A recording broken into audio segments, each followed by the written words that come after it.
Ito na, nagkatanggalan na ng isda si Idol. Dami kuya? Mayroon. Sus, pagkarami. Puro isda. Wow. Namulupot. Namulupot. Doon sa box, marami na nakalagay.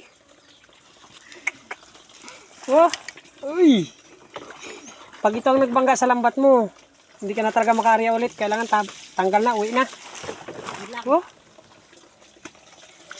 Ito yung tinatawag sa amin tigi.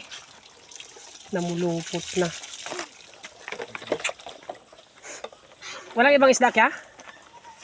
Puro no? Saan mo natsambahan yan? Sabi lang. Tabi? Dami oh. Siguro mga nasa 30 kilos to. Ayos ha, jackpot.